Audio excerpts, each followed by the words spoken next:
Hello dear learners, welcome back to my channel पर आपका बहुत बहुत वेलकम है। मेरा क्या, ये तो बस आपका ही चैनल है। तो आज हम करने जा रहे हैं एक नया टॉपिक, और टॉपिक का जो नाम है वो आप बिल्कुल क्लियरली देख ही पा रहे होंगे। टॉपिक का नाम है सेंटेंस रीऑर्डरिंग। सेंटेंस रीऑर्डरिंग का क्या मतलब होता है? रीऑर्डरिंग, सेंटेंस को क्रमानुसार लगाना, सेंटेंस को क्रम में लगाना। इसे आप जंबल वर्ड के नाम से भी इसको आप जंबल वर्ड भी बोल सकते हैं। कि जैसे जंबल वर्ड आप अपनी छोटी क्लास में करते थे, तो आपकी क्लास 9th और 10th क्लास का ये भी एक पार्ट है, सेंटेंस रीऑर्डरिंग, और ये भी 4 मार्क्स के आते हैं।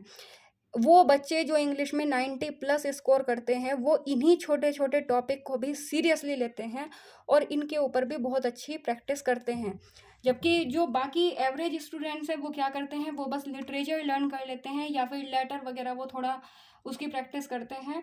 और जो छोटी छोटी चीज़ें होती है, जैसे कि आपका एडिटिंग, ओमिशन, जंबल वर्ड, और आपका सेंटेंस ट्रांसफॉर्मेशन, जिसका दूसरा नाम है डायरेक्ट एंड इनडायरेक्ट स्पीच, उसको वो ज़्यादातर अवॉइड करते हैं। और उसको अवॉइड करने का रिजल्ट ये होता है कि उनका जो स्कोर होता है इंग्लिश में वो भी एवरेज हो जाता है। और जब उनका इंग्लिश में स्कोर जो है वो एवरेज हो जाता है, तो उनकी जो परसेंटेज है वो भी उससे डेफिनेटली इफ़ेक्ट होती ही होती है।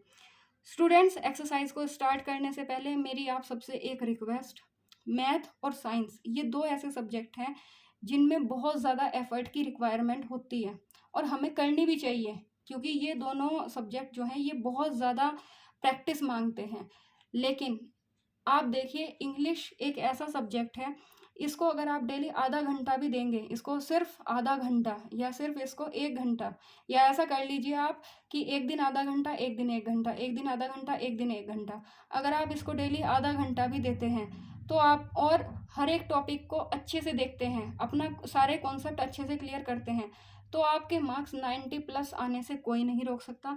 जो टॉपर्स होते हैं वो यही करते हैं, वो अपने टाइम को मैनेज करते हैं, और वो मैथ और साइंस के साथ साथ बाकी सब्जेक्ट को भी प्लान कर लेते हैं। क्योंकि कई बार हम ऐसा देखते हैं कि बच्चा पूरे दिन मैथ और साइंस में लगा रहा और उसके बाद भी वहाँ पर उसके मार्क्स जो हैं वो इतने ज़्यादा अच्छे नहीं आए जितने कि उसने मेहनत करी थी। लेकिन इंग्लिश आपका एक ऐसा सब्जेक्ट है, इसमें आप जितना एफर्ट डालते हैं उतना रिजल्ट ये आपको देता है, बशर्ते आपके जो एफर्ट हैं वो सही डायरेक्शन में होने चाहिए। हर कोई कहता है मेहनत करो, लेकिन कोई ये नहीं कहता, या फिर ऐसा कहने वाले बहुत कम हैं, do hard work but in right direction, right direction में मेहनत करो। तो हमको क्या करना है, हमको स्मार्ट स्टडी करनी है और राइट डायरेक्शन में मेहनत करते चले जाना है। So just without wasting any time, let's begin the exercise. Okay, exercise start करते हैं। आज हम करने जा रहे हैं जंबल वर्ड। जंबल वर्ड में क्या है, हमें सेंटेंस को करेक्ट ऑर्डर में लगाना है। ओके, करेक्ट ऑर्डर में लगाने के लिए क्या होता है, जितने भी हमारे पॉजिटिव और नेगेटिव सेंटेंस होते हैं उनकी सबकी शुरुआत किससे होती है? उनकी सबकी शुरुआत होती है सब्जेक्ट से। सब्जेक्ट क्या होता है? सब्जेक्ट होता है काम करने वाला। शुद्ध हिंदी में बोलते उसे करता, लेकिन आप अपना नॉर्मल समझिए, सब्जेक्ट मतलब काम करने वाला, जो काम कर रहा है। जैसे सेंटेंस है आई एम गोइंग, तो जाने का काम कौन कर रहा है? आई। तो जो काम को करने वाला है वो है सब्जेक्ट, जो काम हो रहा है वो है वर्ब। समझिए ध्यान से। सेंटेंस है the children are playing in the park, तो खेलने का काम कौन कर रहा है? चिल्ड्रन। तो चिल्ड्रन क्या हुआ आपका? वो हुए आपके सब्जेक्ट, चिल्ड्रन हुए आपके सब्जेक्ट। और काम क्या हो रहा है वहाँ पर? काम हो रहा है खेलने का। तो प्ले वर्ड क्या है? प्लेइंग क्या है? वो है आपकी वर्ब। तो आपको बस इतना याद रखना है कि काम को करने वाला सब्जेक्ट और जो काम हो रहा है वो वर्ब। और ऑब्जेक्ट जो है वो हमारा नाउन भी हो सकता है, प्रोनाउन भी हो सकता है, उसके बारे में डिस्कस किया जाएगा बाद में। फिलहाल आप दो ही चीज़ें याद रख लें, वो आपके लिए सफिशिएंट होगा। इसको हम रीअरेंज करते हैं, ऑर्डर में लगाते हैं। नोट से कोई सेंटेंस स्टार्ट नहीं होता। बिलो आपकी एक वर्ब है, ऑफ ही आपकी प्रीपोजिशन है, द एज भी हमें कुछ सही नहीं लग रहा है कि हम द एज से शुरू करें। तो यहाँ पर क्या ऐसा लग रहा है कि हमें कौन से वर्ड से स्टार्ट करना चाहिए? चिल्ड्रन, ये हमारा सब्जेक्ट है। चिल्ड्रन जो है ये हमारा सब्जेक्ट है, तो हम स्टार्टिंग अपनी चिल्ड्रन से ही कर लेते हैं, चिल्ड्रन से ही कर लेते हैं, चिल्ड्रन।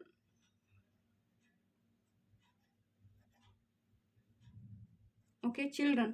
अब आगे क्या, कुछ बच्चे इसके स्टार्टिंग करेंगे द चिल्ड्रन से, द चिल्ड्रन से। तो आपको कहीं ना कहीं सेंटेंस के आपको वर्ड्स को पढ़ के सेंटेंस का मीनिंग भी निकालना है कि कहने की क्या कोशिश की जा रही है। अब चिल्ड्रन हमने निकाल लिया, चिल्ड्रन के बाद कुछ ऐसा, या तो आप इसकी वर्ब निकालिए जो काम हो रहा है, तो काम हो रहा है ड्राइव करने का, लेकिन ड्राइव से पहले भी कुछ वार्निंग टाइप ऐसा लग रहा है, कुछ वार्निंग टाइप फीलिंग आ रही है।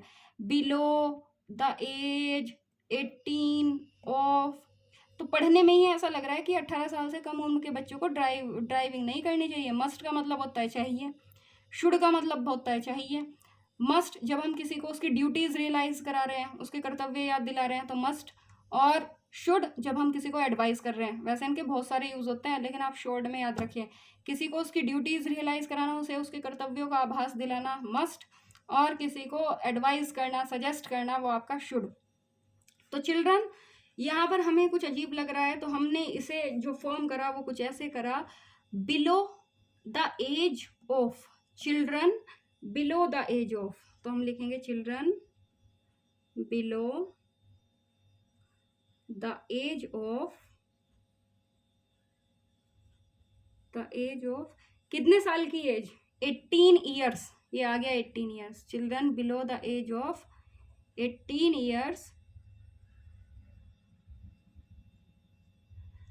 अब क्या कौन से वर्ड हमारे रह गए हैं, नोट रह गया है, मस्ट रह गया है, ड्राइव रह गया है, नोट और मस्ट और ड्राइव।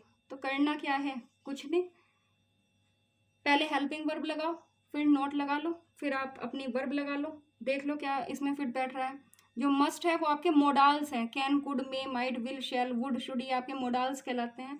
तो children below the age of 18 years, 18 साल के कम उम्र के बच्चों को क्या नहीं करना चाहिए, मस्ट,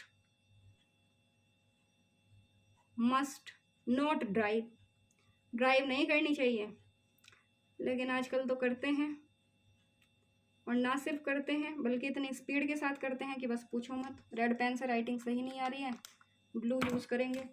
सेकंड पर आइए, protection our we must helmet, subject ढूंढते हैं, हमारा सब्जेक्ट क्या है, हेलमेट पहनने का काम कौन कर रहा है, हेलमेट पहनने का काम कर रहा है वी, तो वी से स्टार्ट करते हैं,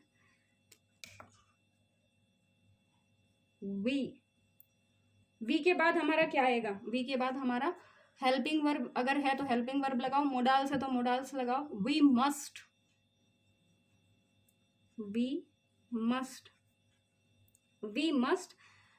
अब क्या क्या नहीं करना चाहिए या फिर क्या करना चाहिए, नोट तो इसमें है नहीं, we must wear, we must wear, हमें पहनना चाहिए, वी मस्ट वियर, क्या पहनना चाहिए, we must wear helmets, we must wear helmets, हमें हेलमेट पहनना चाहिए। क्यों पहनना चाहिए, फॉर, फॉर का मतलब के लिए, फॉर का मतलब बहुत जगह पर क्योंकि भी होता है, लेकिन फिलहाल आप के लिए समझो। We must wear helmet for, अब कौन से वर्ड रह गए, अवर, ऑन, और आपका, और कौन सा वर्ड रहता है, protection. We must wear helmet for our, अब वी से सेंटेंस स्टार्ट हुआ है तो वी के साथ तो अपने की इंग्लिश अवर ही लगती है, अपना, अपने या अपने की इंग्लिश वी के साथ अवर ही लगती है। We must wear helmet for our own, अपने खुद के प्रोटेक्शन के लिए, ऑन प्रोटेक्शन। थर्ड पर आते हैं, थर्ड सेंटेंस जो है थर्ड पर आते हैं। थर्ड है फोन्स मस्ट यूज नोट, सबसे पहले इसमें सब्जेक्ट निकालो, सब्जेक्ट क्या है, कौन सा वर्ड जो है वो आपका सब्जेक्ट हो सकता है, यहाँ मोबाइल है, यहाँ फोन है, मोबाइल फोन्स हो सकता है, तो मोबाइल फोन्स, मोबाइल फोन्स। अब मोबाइल फोन्स के बाद आपकी हेल्पिंग वर्ब है तो हेल्पिंग वर्ब लगाइए, मोडाल्स है तो मोडाल्स लगाइए, must, mobile phones must. Note आ गया है तो मोडाल के तुरंत बाद या हेल्पिंग वर्ब के तुरंत बाद बिना सोचे समझे नोट लगा दो, mobile phones must note, mobile phone must note, क्या नहीं करना चाहिए, यूज्ड, क्या नहीं करना चाहिए, यूज्ड। अब कौन कौन से वर्ड रहते हैं, बी, यूज्ड, वाइल, ड्राइविंग, तो इसको ऐसे ही कर लेते हैं, must not be used, mobile phones must not be used while driving, while driving, driving करते हुए। while driving।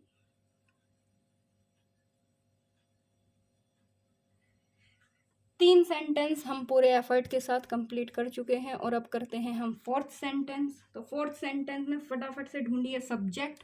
सब्जेक्ट हमारा हमें मिल गया स्टार्टिंग में ही, और सब्जेक्ट है हमारा ट्रैफिक पुलिस। तो ये लीजिए ट्रैफिक पुलिस। ट्रैफिक पुलिस के बाद क्या है? ट्रैफिक पुलिस के बाद हमें क्या है? हेल्पिंग वर्ब फटाफट ढूंढिए।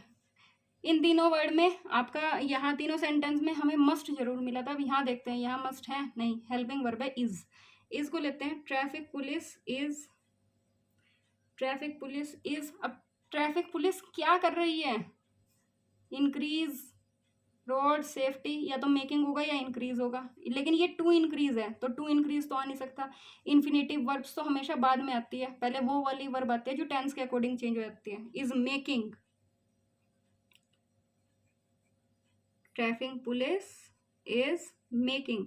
अब ट्रैफिक पुलिस जो है वो क्या कर रही है? इज मेकिंग एफर्ट्स, वो कोशिशें कर रही है, वो कर रही है कोशिशें। Traffic police is making efforts.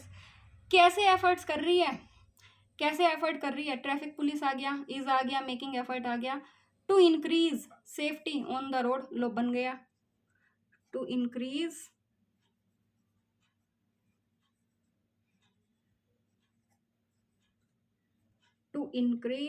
Safety,